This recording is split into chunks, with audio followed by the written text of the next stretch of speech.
paz, Senhor, igreja. Todos estão bem? Amém. No último culto de mulheres, eu falei um pouco sobre esse tema. Só que quando eu fui revisitar e eu estava olhando outras coisas, então vai ser um pouco diferente, amém? Eu vou pedir para os irmãos abrirem em Romanos 5. Pessoal da mídia, eu vou pedir para vocês colocarem na NVI, tá?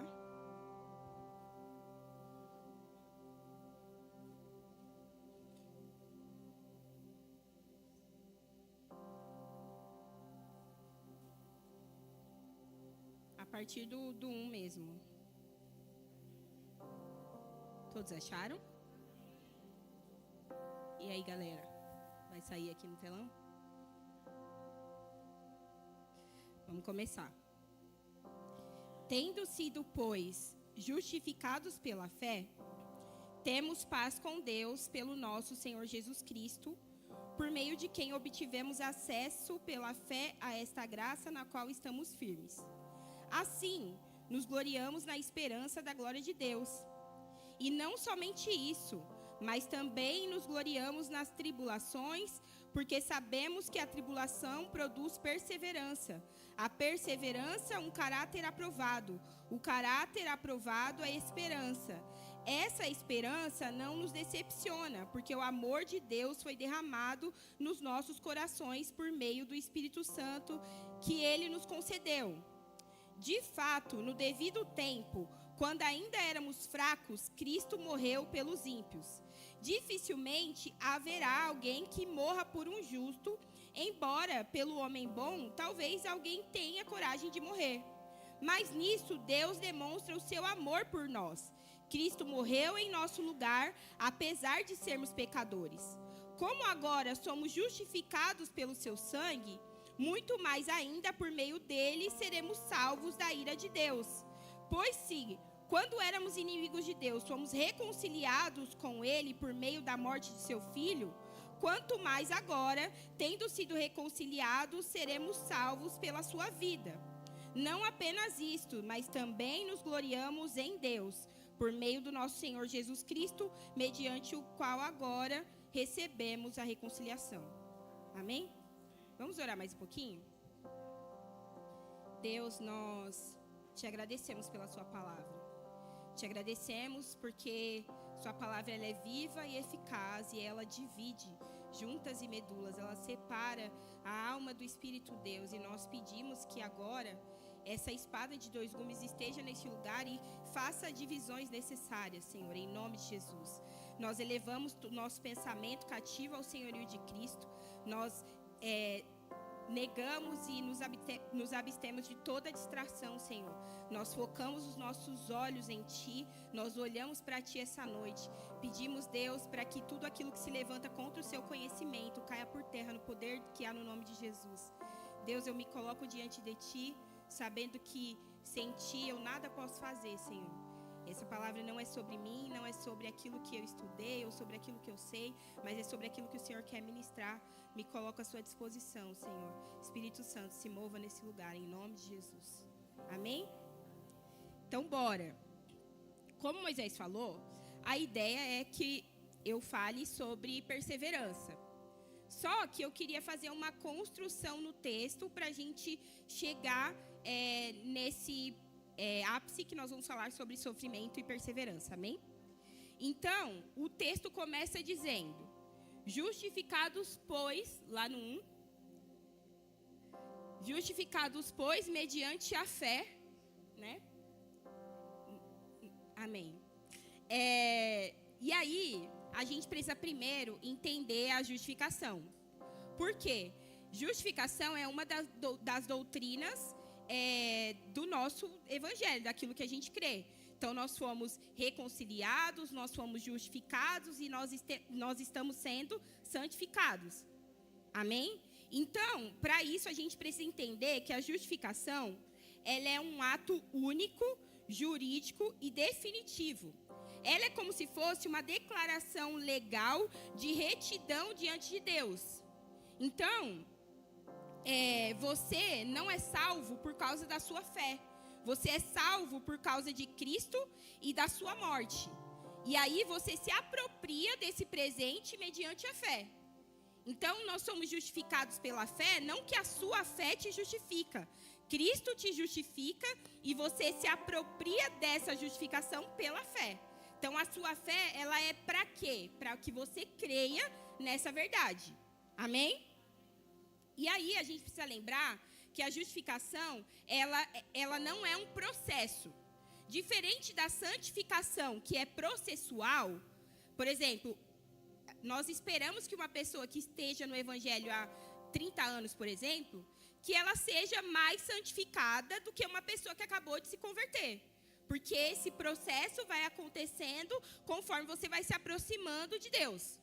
Então, vamos entender que antes nós éramos inimigos de Deus, nós estávamos longe de Deus e nós estamos sujos, né? Nós estamos mortos. E aí, conforme você entrou nesse processo de conversão e você confessou Jesus como seu Senhor e Salvador, você começa a ser purificado. Então, é como se você estivesse totalmente sujo e quanto mais próximo de Deus você se achega, você vai se limpando. Esse é o processo da santificação. Porém, a justificação, ela é um ato, ela acontece uma única vez. Então, você confessou Jesus como seu Senhor e como seu Salvador, e você passa a ser justificado diante de Deus. Amém? Isso fez sentido? Amém. Então, esse processo é o que nos torna justos, é como se fosse um carimbo que dissesse agora, olha, o Henrique, a Dai, a Rafa, eles são justificados. Então, não há mais condenação para você, porque Cristo pagou esse preço, Cristo foi condenado no seu lugar e agora você se torna justo, por mais que você não seja inocente. Então, por mais que você não tenha inocência em você, você passa a ser justo, amém? Então, no tribunal de Deus, o pecador é declarado justo. E aí a gente precisa lembrar que se Deus justificasse apenas o justo, o mérito seria da pessoa, como fruto das suas próprias obras. Mas Deus justifica o injusto. E a base dessa justificação não está em nós, no que nós fazemos ou do que nós deixamos de fazer. Ela está no fato de que outro alguém justo morreu por nós injustos e a justiça desse justo é imputada a nós. Amém? E aí, a justificação, ela tem 3 efeitos, que é o que o texto mostra. O primeiro efeito é, nós temos paz com Deus. E isso precisa trazer para nós um ânimo novo e uma certeza e uma convicção. Nós antes éramos inimigos de Deus. Nós éramos estranhos. Colossenses 1:21 fala isso. Que nós éramos estranhos e inimigos de Deus. E Romanos, aqui mesmo no texto que a gente leu no 10, fala que quando nós éramos inimigos de Deus, nós fomos reconciliados com Ele. Então, obrigada. Não há inimizade de Deus comigo. Jesus, ele satisfez a ira de Deus. E por que eu estou falando sobre que nós temos paz com Deus? Porque quando eu entendo que eu tenho paz com Deus, eu compreendo que os meus sofrimentos, a minha dor, a minha tribulação, meu problema financeiro, minha dificuldade, não é Deus me castigando. Porque existe essa cultura de que Deus está nos castigando.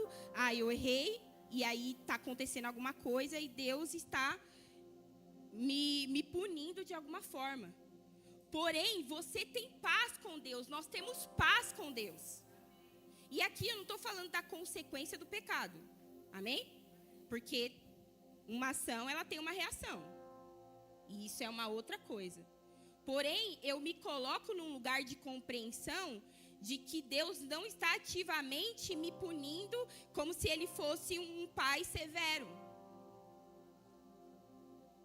Porque quando você corrige o seu filho, você corrige ele não com severidade, você corrige ele por amor.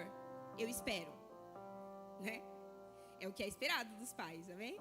Se você estiver corrigindo seu filho por severidade, tem algo no seu coração que precisa ser tratado, amém? Mas aí voltando, se o pai ele corrige o filho por amor, nosso Deus também nos corrige por amor. Então eu preciso compreender que existe paz entre eu e Deus ele não está querendo me colocar no cantinho da disciplina porque ele me odeia. Amém? E aí, isso já desfaz alguns pensamentos que podem surgir. Que é quando você está fazendo aquela oração e você fala: Deus, o que eu fiz para o Senhor permitir isso? O Senhor está com raiva de mim? O Senhor quer me destruir? Não. Se Deus te ama, por que o intuito de Deus seria destruir você? Então, por isso que a gente começa pela justificação, porque eu preciso compreender que a partir da justificação eu tenho paz com Deus, e isso me faz andar nas situações de maneira diferente, de maneira consciente. Porque aí eu não me coloco nesse lugar de coitado, de, poxa, Deus, ele não me ama mais. Como se Deus fosse volátil da mesma forma que nós somos. Porque é o nosso sentimento que um dia a gente ama, um dia a gente não ama tanto assim. Só que a palavra diz que Deus não muda. E aí, se Deus não muda, e João 3,16 fala que Deus amou o mundo de tal maneira que Ele deu o seu Filho, isso quer dizer que o amor de Deus não vai ser movido por aquilo que eu faço ou por aquilo que eu deixo de fazer. E aí eu deixo de me mover de acordo com as minhas obras, como se eu precisasse agradar o meu pai a todo momento. Como se eu precisasse assim, nossa, meu pai, se eu não fizer tudo certinho, meu pai vai me castigar. A vontade de agradar a Deus, ela vem como consequência do amor que foi gerado por Ele, mas não como um requisito de que através daquilo que eu faço, Deus vai me amar um pouco mais. Porque Ele nos amou primeiro, não tem como Ele nos amar um pouco mais. Ele já nos ama de tal maneira que Ele deu o seu Filho. Amém? Vamos lá. Então nós precisamos entender que essa doutrina ela é tão importante, porque se me falta a compreensão da justificação e daquilo que ela gera, isso quer dizer que eu não estou compreendendo o evangelho da maneira correta. E aí eu queria até dar um exemplo que me veio essa tarde.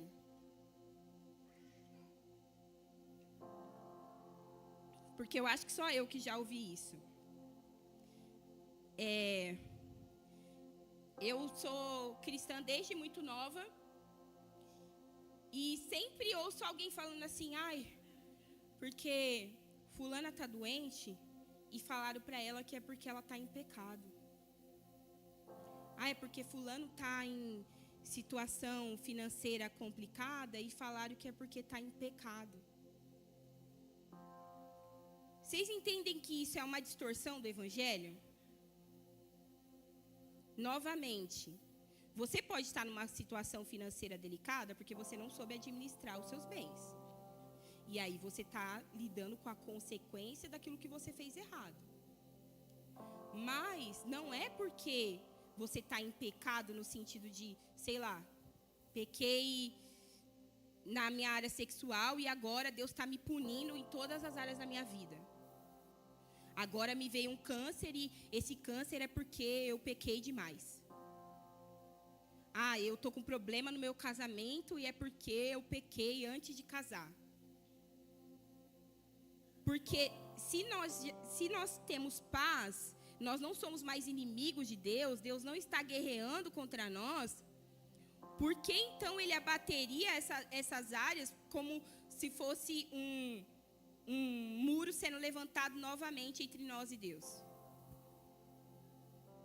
Então a gente precisa desconstruir esse pensamento que eu imagino que todo mundo aqui já ouviu, em alguma outra igreja, em algum outro momento. Ah, isso aí é a mão de Deus pesando. Amados, se a mão de Deus fosse pesar, que ela vai pesar, né? Lá no fim, tem gente que vai tomar o cálice da ira de Deus. Só que Jesus já tomou esse cálice por nós. Não há condenação para aquele que está em Cristo Jesus. Então, se você ouvir alguém falando para você, isso está acontecendo porque você está em pecado, você abriu brecha, para trás de mim. Porque não há condenação. Cristo é quem nos justifica. Amém? E aí, o segundo ponto é que, além de nós termos paz com Deus, nós temos acesso a Deus. Então, a justificação não apenas nos dá paz, mas nos dá acesso. Nós temos, e aqui a palavra acesso, ela tem como premissa os cerimoniais dos palácios. Porque um assessor, ele introduzia um súdito à presença do rei para ter uma audiência. Então, precisava de um mediador que gerasse esse acesso. Porém, nós somos justificados em Cristo Jesus e nós estamos em paz com Deus e agora nós temos acesso à presença de Deus. E aí nós não precisamos mais de mediadores, porque aquele que me leva ao Pai é Cristo. E a gente precisa compreender que esse acesso é um privilégio. Porque tinha uma época, que está bem descrita na palavra, que o acesso era através de um sacerdote, e esse sacerdote só podia ter acesso uma vez ao ano, e ele tinha que estar bem certinho, né? Senão esse acesso podia gerar morte. Porém, nós temos um privilégio tal que nos permite acessar a Deus a qualquer momento, de qualquer lugar, a qualquer hora. Nós precisamos compreender que nós não devemos banalizar isso. Irmãos, se nós compreendêssemos que eu tenho acesso a qualquer momento, eu oraria mais. Eu adoraria mais. Eu me colocaria mais diante de Deus, porque nós agora temos acesso a esse Pai, porque o véu foi rasgado. Porque Jesus morreu em nosso favor, nós temos acesso à presença do nosso Pai. E mais do que isso, nós não chamamos mais Senhor, nós chamamos Abba Pai, nós chamamos Paizinho. Olha o que aconteceu, nós passamos de inimigos para filhos. Amados, nós éramos inimigos de Deus. Agora nós somos filhos de Deus. E essa compreensão me habilita a viver essa vida de maneira diferente. Porque a qualquer momento eu posso falar como o salmista falou: eleva os meus olhos para um monte, de onde virá o meu socorro vem do Senhor. Eu sei, porque eu tenho acesso, porque eu entro na sala do trono de maneira confiante. Aí eu compreendo que meu pecado faz sim separação entre mim e Deus. E aí eu não quero estar separado de Deus.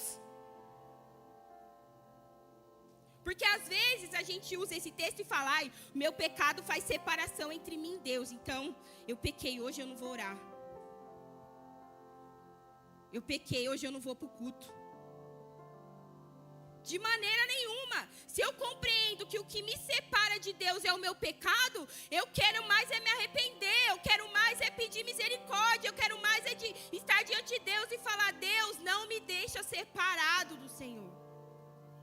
Não permita que eu viva uma vida de iniquidade, que me deixe separado do Senhor para a eternidade.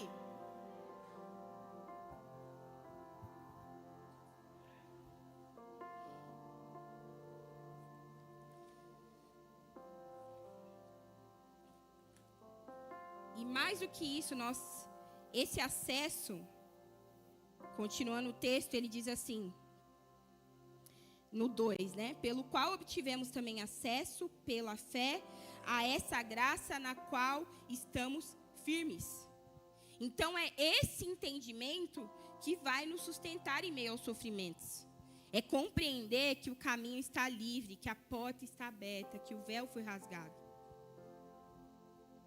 E aí eu sei de onde vem o meu socorro, eu sei em quem eu tenho crido. E aí eu permaneço firme nessa graça que é o privilégio de ter acesso a Deus. Amém? E aí, terceiro. Então, eu já falei que nós temos paz com Deus, nós temos acesso a Deus e agora nós temos alegria. E aqui, esse ponto da alegria, a gente vai dividir em 3 tópicos, que é o que o texto falou sobre se gloriar. Então, o texto fala primeiro que nós nos gloriamos deixa eu pegar aqui. Nós nos gloriamos na esperança da glória de Deus, no versículo 2. Nós nos gloriamos nas tribulações, no versículo 3.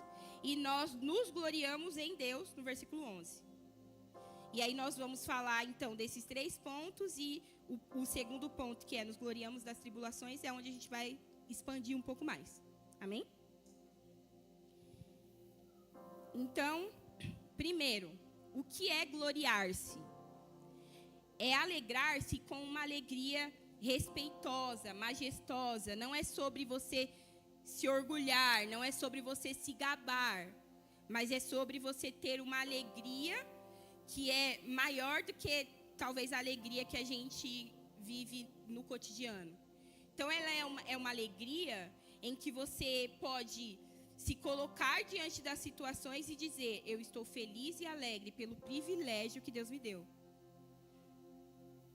Então, se eu for me gloriar em algo, eu me glorio nessas coisas. E aí, então, o primeiro gloriar-se, né? O texto fala: nós nos gloriamos na esperança da glória de Deus. Então, eu me glorio, eu me alegro na esperança da glória de Deus. E o que é essa esperança? Ela é referente ao mundo vindouro. Ela fala do momento em que nós reinaremos com Cristo. E aí, se for para eu me alegrar em alguma coisa, eu me alegro porque um dia eu reinarei com Cristo. Eu me alegro porque mesmo hoje eu chorando, um dia não haverá mais choro. Eu me alegro porque se hoje está doendo, um dia não haverá mais dor. Eu me alegro nisso. Eu me alegro nas verdades, na esperança futura da glória de Deus, na esperança de que Jesus vai vir, Ele vai reinar e nós reinaremos com Ele. A gente pode pegar um pouco ali de 1 Coríntios, que o Moisés leu na semana passada, no 18, que fala que nós focamos os nossos olhos não naquilo que se vê, mas no que nós não vemos. Porque o que a gente mas o que a gente não vê é eterno, e é nisso que a gente se gloria. Então ele está falando aqui, se glorie no futuro, na esperança futura. Só que não só isso. E aí ele continua o texto.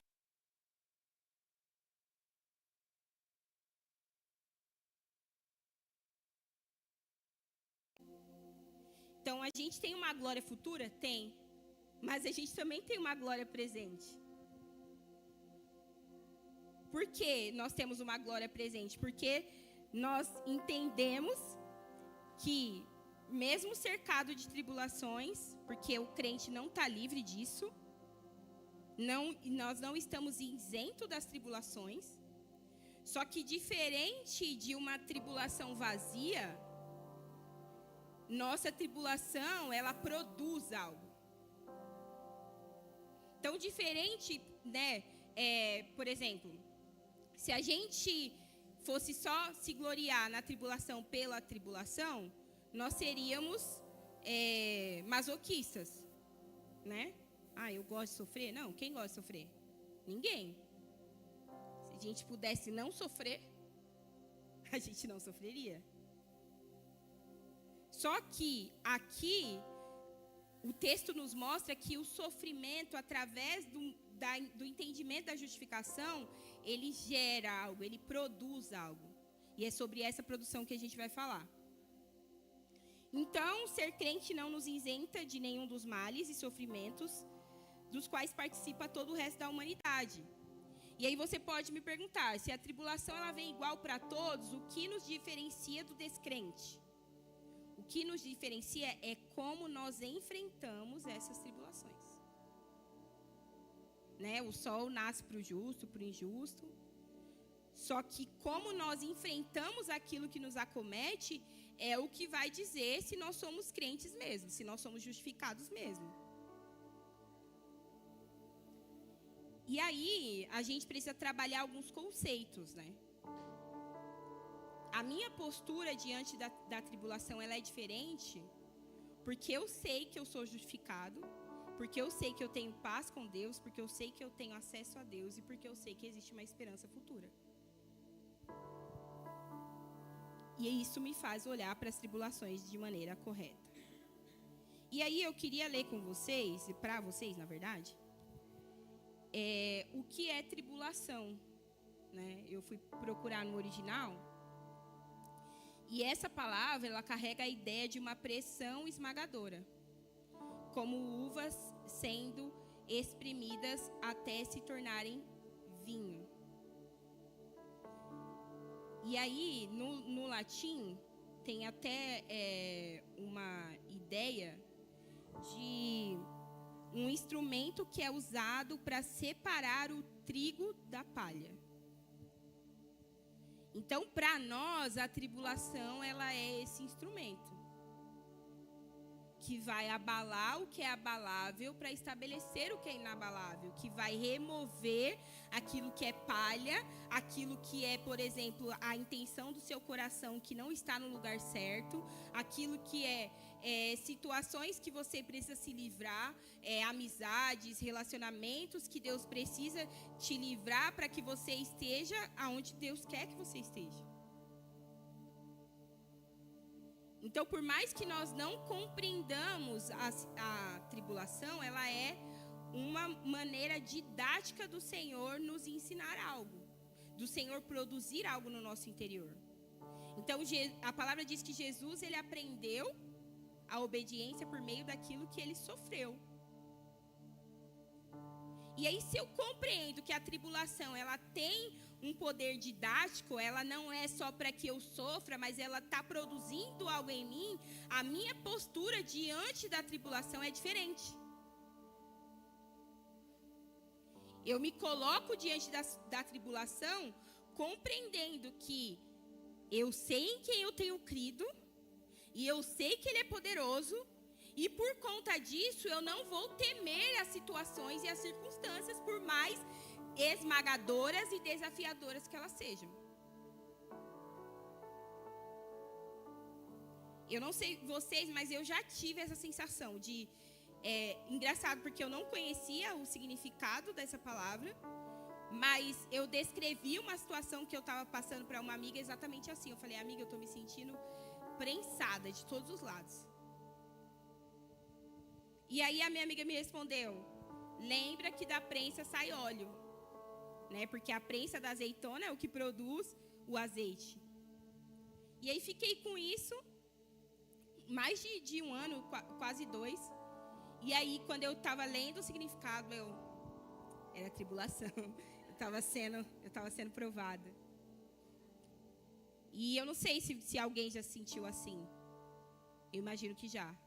Né? Eu não sou um alecrim dourado que só eu tive essa oportunidade de me sentir assim. Mas é o que Paulo fala em Coríntios. Nós somos angustiados, nós somos atribulados, né? Nós vivemos todas essas coisas, mas isso não deve ser um fator paralisador. Não deve ser algo que nos impeça de produzir a perseverança. Porque vai existir uma tentação de fazer as coisas do nosso jeito. Vai existir uma tentação de resolver as coisas do nosso meio, do nosso jeitinho, ou nos anestesiar com coisas que não são o Senhor.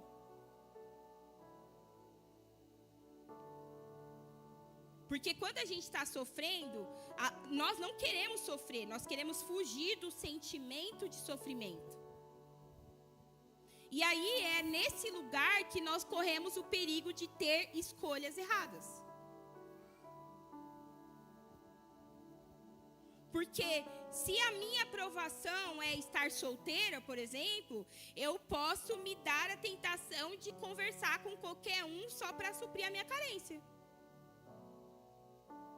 E se a minha tentação é não ter dinheiro, isso pode me levar a buscar dinheiro em outros meios e de formas até incorretas. Ou pode me fazer trabalhar. E no final do dia ainda esse trabalho nem vai produzir talvez o recurso que você precisa para suprir a sua demanda. Porque se o sofrimento é um instrumento didático, o Senhor não vai parar até que você aprenda. E aí, às vezes, parece que tem um buraco na sua finança e você fica assim, meu Deus, está entrando dinheiro, mas está saindo dinheiro numa proporção muito maior. Aonde que está o buraco? Aonde que está o buraco? Está na sua falta de compreensão, na sua falta de buscar aquilo que você precisa, não nas coisas, mas no Senhor. E eu não estou falando aqui que a gente não tem que trabalhar, eu vou sentar e vou esperar. Não é sobre isso. Mas é sobre eu buscar no Senhor o próximo passo.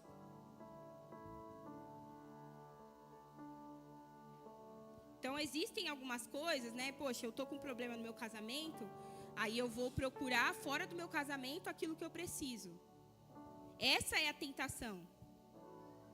Porque eu esqueço que o casamento é um instrumento de santificação. Eu não sou casada, mas eu tenho certeza que o casamento é um dos instrumentos que Deus mais se utiliza para santificar o homem. Só que às vezes, ao invés de ser santificado, você só vai criando mais inimizade com o seu cônjuge. Você só vai criando mais atrito. Aí, ao invés de você ser um instrumento para levar o seu cônjuge para mais perto de Deus, você só afasta a pessoa mais. Porque ao invés de você buscar em Deus a maneira de agir, você quer ser mãe do seu marido, você quer falar para ele como ele deve agir. Ou ao invés de buscar em Deus como levar o meu filho para mais perto de Deus, eu fico, você não ora a Bíblia? Você não lê? Que hora que você está lendo a Bíblia? Que hora que você está buscando a Deus? Aí seu filho nem está te vendo fazendo nada disso. E você está recriminando ele. Ao invés da aprovação ser um caminho, a tribulação ser um caminho que te leva para mais perto de Deus, é o caminho que às vezes nos leva à perdição. Porque às vezes a gente se afasta de Deus porque Deus não fez o que a gente queria, não fez da forma que a gente queria, não respondeu a oração na hora que a gente queria. Só que a gente esquece que Deus é quem é Deus. Nós somos criatura. E pode a criatura ensinar ao Criador? Por que todo dia a gente quer?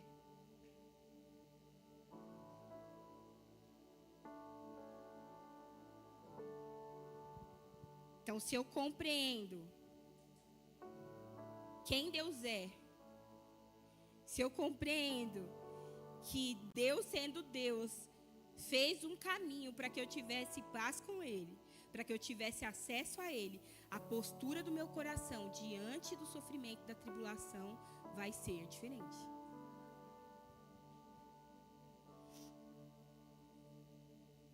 E aí eu quero ler também. Primeiro, eu queria ler uma citação de Martinho Lutero, que ele fala assim: a tribulação, ela aprofunda o caráter existente, Se alguém é carnal, se tornará mais carnal. Se é espiritual, se tornará mais espiritual.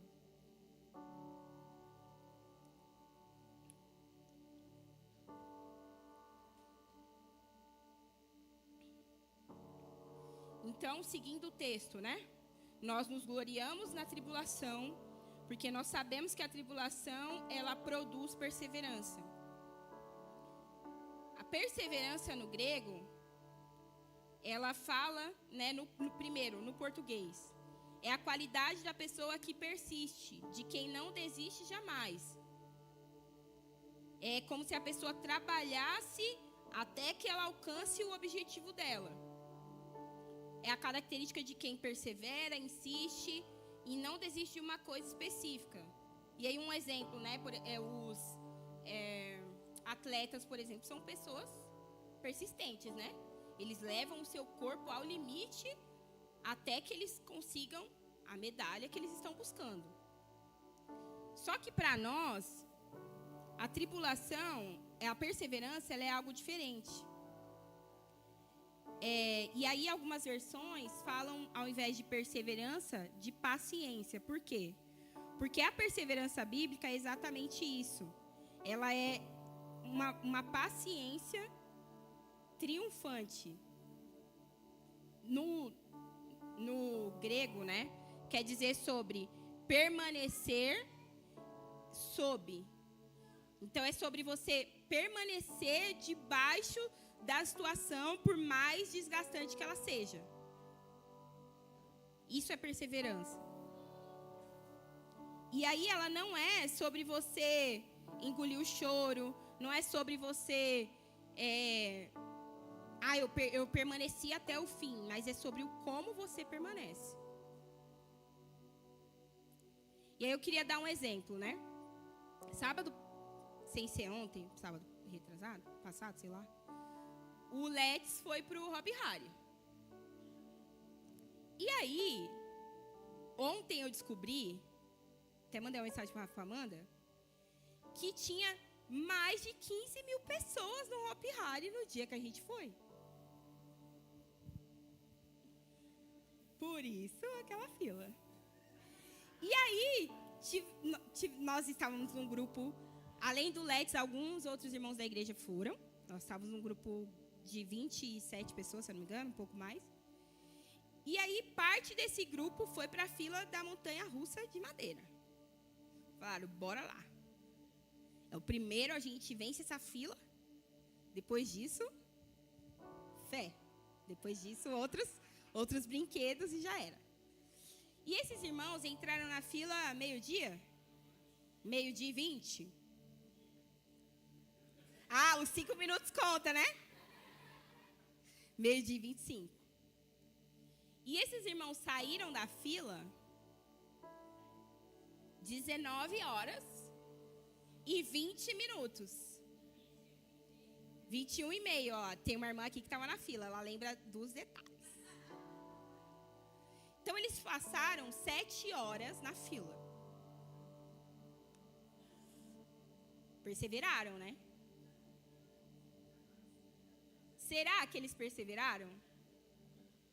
Eles obtiveram a vitória deles. Eles andaram 1 minuto e meio de montanha-russa.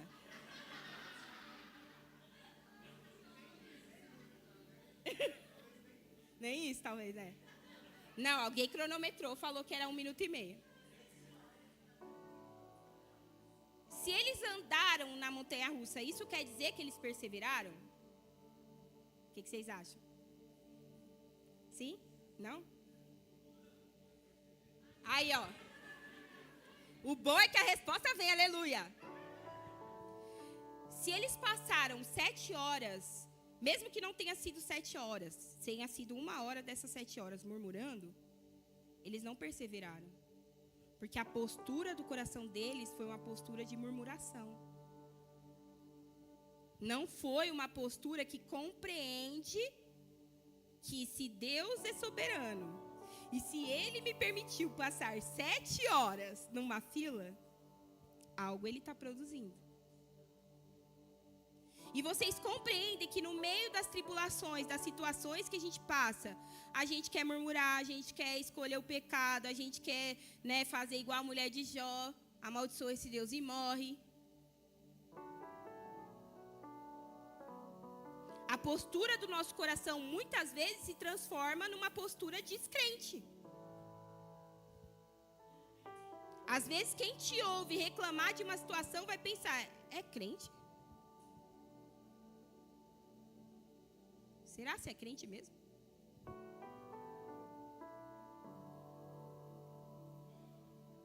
Porque às vezes a gente questiona aquela mulher que tinha um filho morto e ela queria ir no profeta. Que quem ia resolver o problema dela?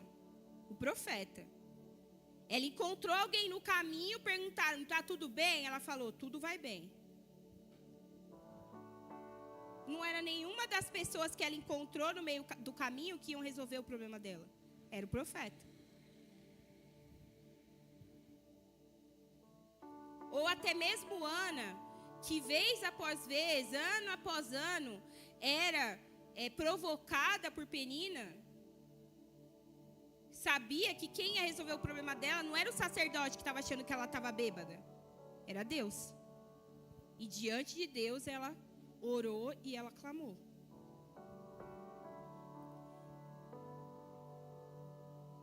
Então, se você sofre e você, né, vou dar um exemplo meu. Eu fiquei desempregada em final de junho do ano passado. Eu era PJ, só que aí eu tive uma rescisão e tal, e eu não estava feliz com a empresa, então eu falei, é isso, glória a Deus, aleluia. Peguei o dinheiro, viajei para o Marajó, top. Aí falei para Deus, falei, ó Deus, tem uma reserva aqui, vai durar 3 meses. Você vai trabalhar aí 3 meses. Caminhei, gente, estava bem. Passou agosto, passou setembro. Aí chegou outubro, o dinheiro acabando na conta. Aí a postura do meu coração já estava, apressa-te, Senhor. Tem aluguel para pagar, tem água, tem luz. E aí, currículo, né? Mandando currículo. E aí, tipo assim, a vaga que só parecia estar escrito Jovita no final. Fechamos a vaga. Congelamos o processo. Já escolhemos uma pessoa para a vaga. Só voltando assim. E aí, Deus, você não quer que eu trabalhe? Então, da onde que vai vir, Deus, o recurso? E aí? Quando acabou de vez, tinha dia que eu estava, Deus é comigo, aleluia, glória a Deus. Tinha dia que eu estava, Deus me esqueceu, Deus não me ama, Deus, onde está você?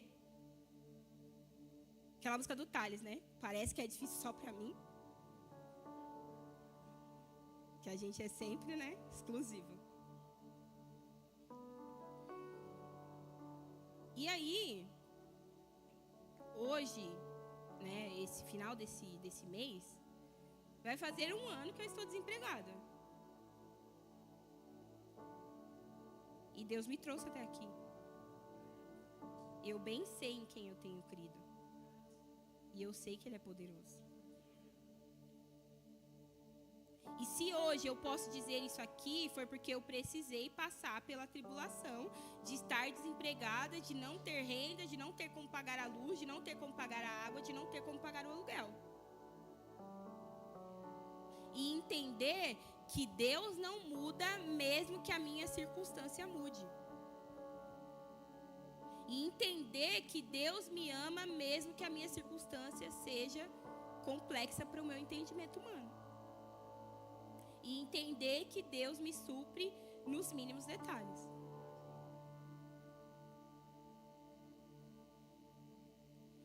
Então, eu posso dizer para vocês que lá, depois de outubro, eu não estava perseverando. Por quê? Porque eu estava entre altos e baixos. Tinha dia que eu estava cheia de fé, tinha dia que eu não tinha fé. Só que, conforme a minha compreensão de que eu posso esperar em Deus, que a minha esperança está em Deus, e essa esperança não é a esperança de tipo, tô indo para o culto, eu espero que não chova. Porque essa é uma esperança duvidosa. Pode chover, como pode não chover. Só que a esperança que nós temos em Deus é certeza de que algo vai acontecer no tempo que Deus quer que aconteça. Então eu caminho com uma certeza de que Deus está promovendo algo, mesmo que não seja o que eu quero, mesmo que não seja o que eu espero. Eu caminho compreendendo que essa perseverança, ela está também produzindo em mim um caráter aprovado, como diz o texto. Ou a experiência, como diz outras versões. E o que quer dizer essa experiência? Quer dizer que eu fui experimentado naquilo. Quer dizer que eu posso chegar para alguém e eu posso falar: Deus, Ele está cuidando de mim.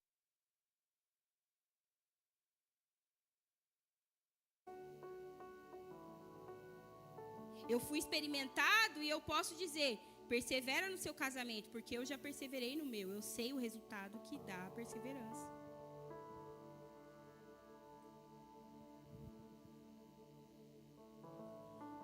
Quer dizer que eu posso ensinar alguém e falar assim: olha, faz isso, isso, isso nas suas finanças, porque eu fiz. E não é sobre prosperidade, amém? É sobre eu colaborar com meu irmão através da experiência que eu tenho, porque eu fui experimentado nisso. Se o Henrique, por exemplo, ele é um empresário, ele é experimentado nesse ramo, ele pode falar para outra pessoa: olha, faz isso. Olha, eu já fui por aí, não faz isso. Então eu compreendo que por mais que o resultado não seja tipo uma, sei lá, eu tenho uma mega empresa agora, não. Mas eu fui experimentado. Eu sei dizer qual que é o melhor caminho, qual que não é. Eu já quebrei várias vezes. Não é isso que coach faz? Geralmente a história dos coach é essa, né? Já quebrei 3 empresas. Compre meu curso para saber como não quebrar. Não é assim? Só que aí a gente é experimentado na vida. É experimentado no sofrimento. E aí chega um novo convertido e a gente fala assim: ó, o caminho é esse aqui, ó. Aprende comigo. Já aprende agora que se você compreende que você tem paz com Deus, você vai viver de maneira diferente. Aprende isso comigo. Se você compreende que você tem acesso a Deus, você vai viver de maneira diferente. Aprende isso comigo. E aí eu sei que a minha tribulação, ela não é vã, mas ela está produzindo. Está produzindo um caráter aprovado. Isso quer dizer que você foi testado. Se algo é aprovado, quer dizer que foi testado para ser aprovado. Passou no controle de qualidade.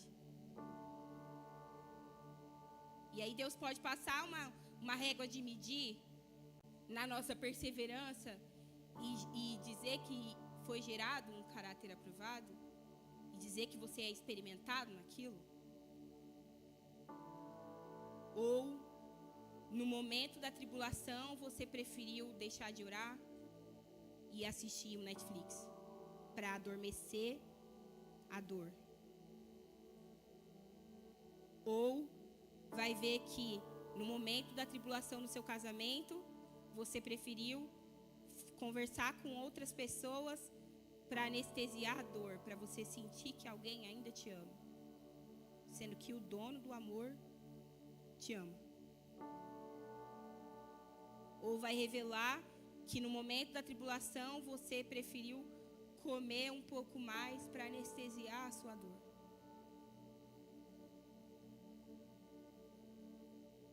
Nesse momento de tribulação, nós temos 2 caminhos.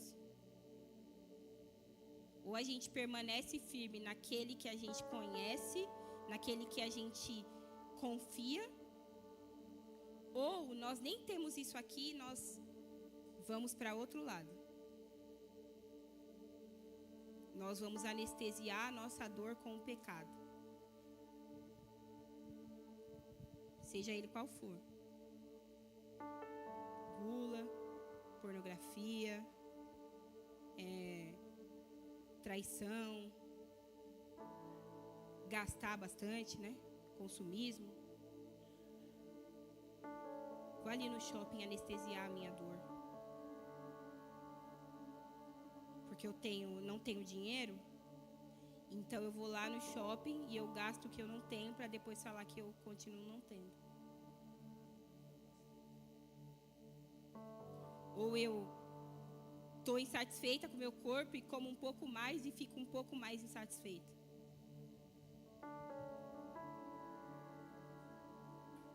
Muito daquilo que é o nosso pecado de estimação é aquilo que a gente usa para anestesiar a dor do sofrimento, que só Deus pode anestesiar e só Deus pode resolver. Não anestesiar, curar.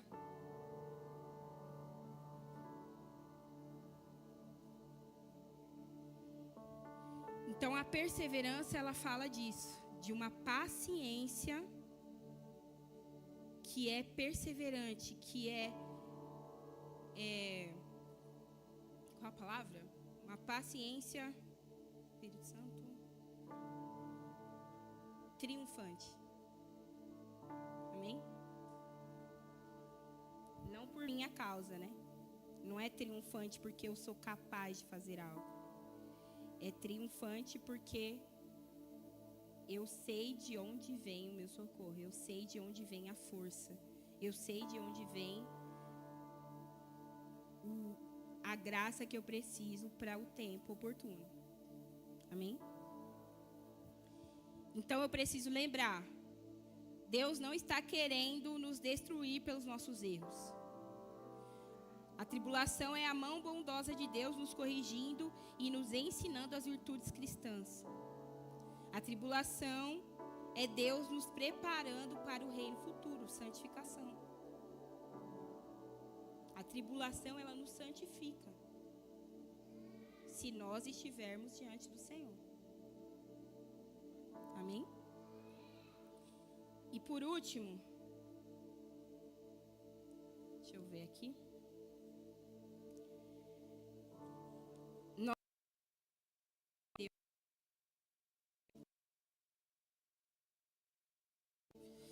E não apenas isso, mas também nos gloriamos em Deus por meio do nosso Senhor Jesus Cristo, mediante ao qual recebemos agora reconciliação.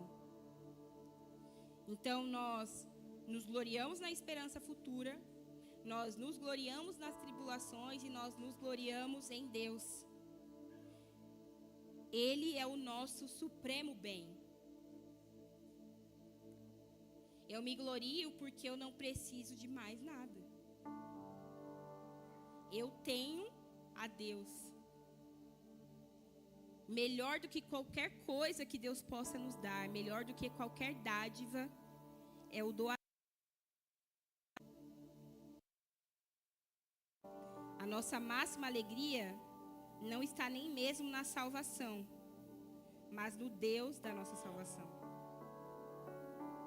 E por isso nós nos gloriamos nele. Nós nos gloriamos porque nem a morte, nem a vida, nem os anjos, nem os principados, sabe? Nada disso pode nos separar do amor de Deus. Então eu me glorio em Deus.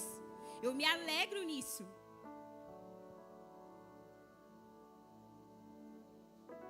Eu me alegro porque mesmo diante de qualquer circunstância, Deus já preparou, né? A música, né? Deus escape e livramento, não.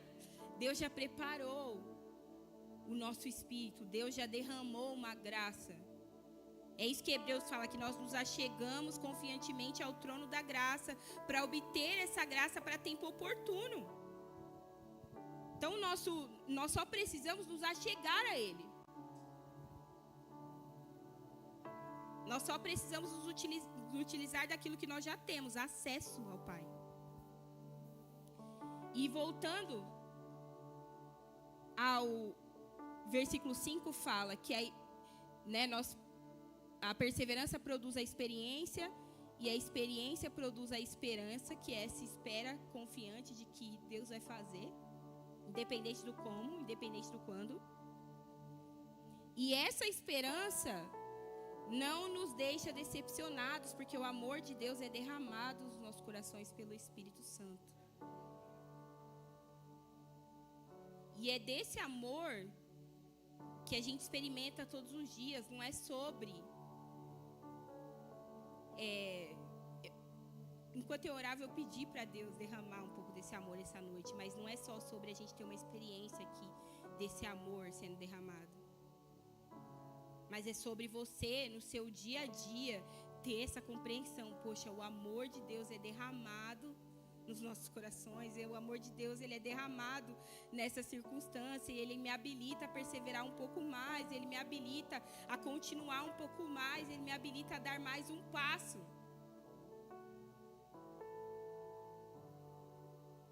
Porque Deus, como um bom pai, que disciplina quem Ele ama, Ele não vai te disciplinar de uma vez só em tudo que você precisa. Ele é um pai cuidadoso, Ele é um pai amoroso. E se Ele está te disciplinando, se Ele está te tratando em uma área da sua vida, é porque Ele já também preparou uma força, uma graça que te capacita a passar por essa tribulação.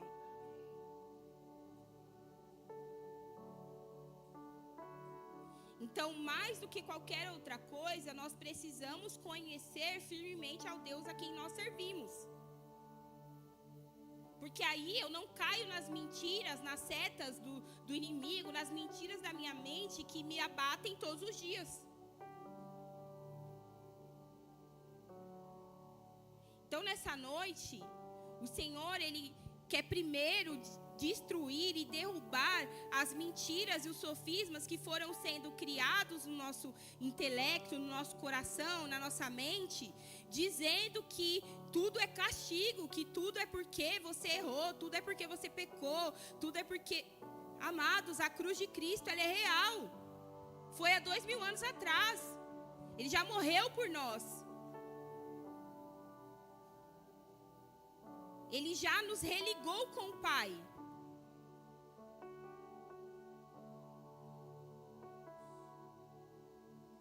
Vamos orar? Amém?